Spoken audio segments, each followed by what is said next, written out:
Živjo!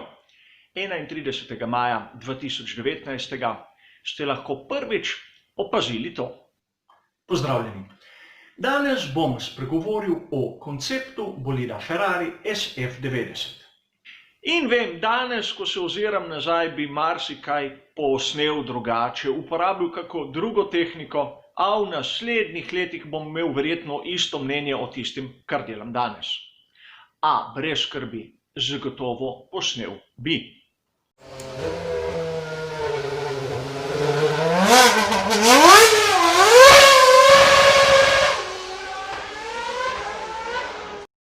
Prav ste razumeli, danes je prvi rojstni dan kanala Majors Way. In prav je, da se tukaj zahvalim vsem vam, ki ste bili v tem letu skupaj z mano. Vem, ogromno je posnetkov in malo kdo si jih je vse ogledal. Tudi sam se izognem ogledu tistih starejših, ker me je pri ogledu pošteno sram, kaj sem dal v javnost. A ni važno, ne bom jih zbrisal.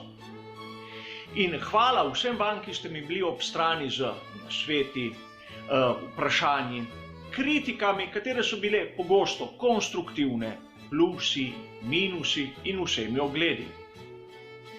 In prav je, da danes skupaj tukaj pihnemo na prvo svečko na torti tega kanala.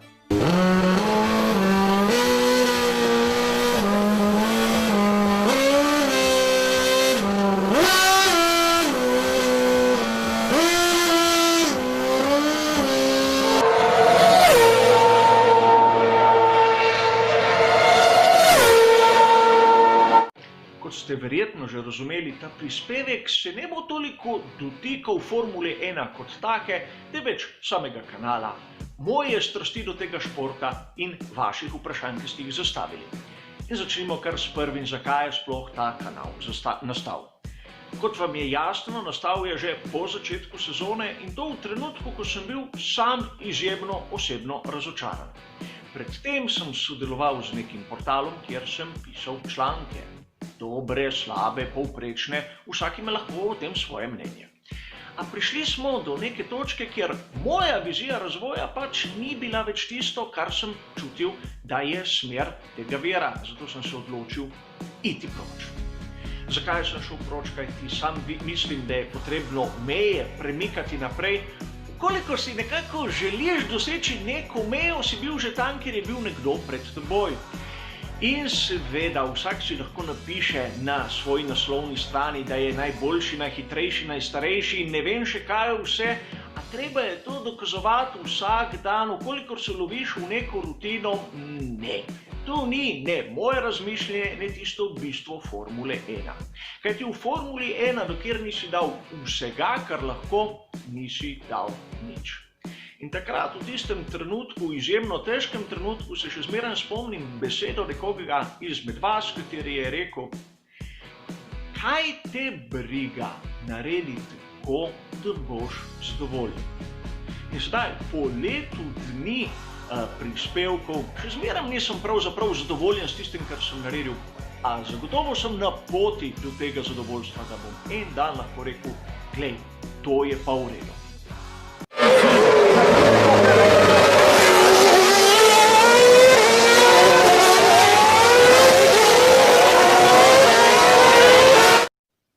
Kako pravzaprav nastane prispevek na tem kanalu?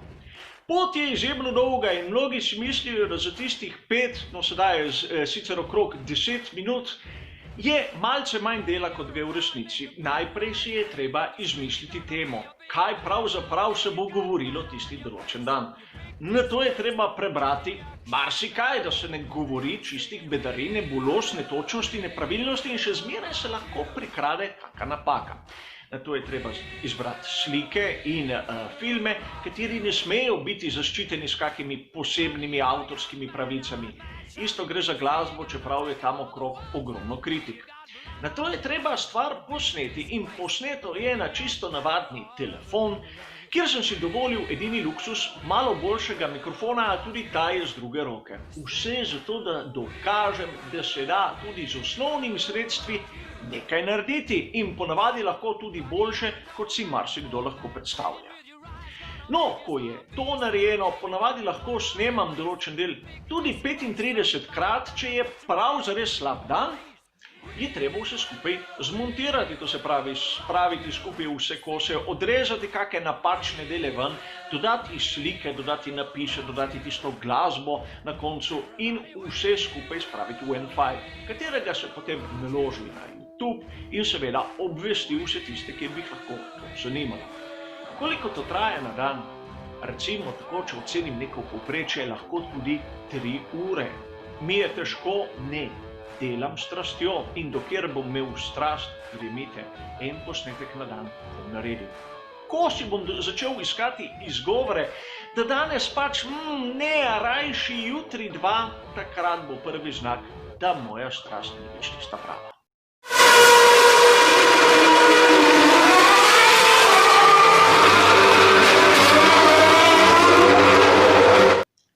Ena izmed tistih tematik, katere so prisotne med vsemi navdušenci Formule 1, so seveda prenosi v slovenskem jeziku.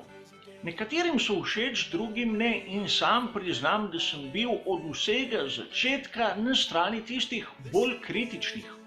Še v času, ko sem pisal članke, da nam bo jasno. A prav stik s publiko me je malce spremenil tisti zorni kot, s katerega sem gledal na to zadevo. Marsikdo izmed vas je povedal, da enostavno je kritizirati, a ponuditi nekaj spodobnega je čisto druga zadeva. In ko sem začel to pustolovščino, te moje prenose, sem se odločil, da bom nekaj naredil tudi v tej smeri. Zato vsako dirko, kvalifikacije in samo dirko komentiram tudi v živo, brez mreže, z vsemi možnimi napakami, ki se lahko prikradejo.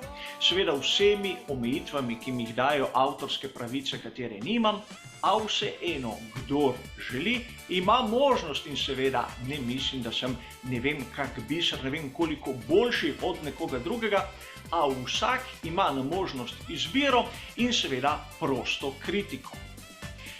Vem, ni to tisto, kar si želi publika in kar si želim jaz, a v danih trenutkih je to maksimum, kar lahko dam. In več od tega pač ne gre.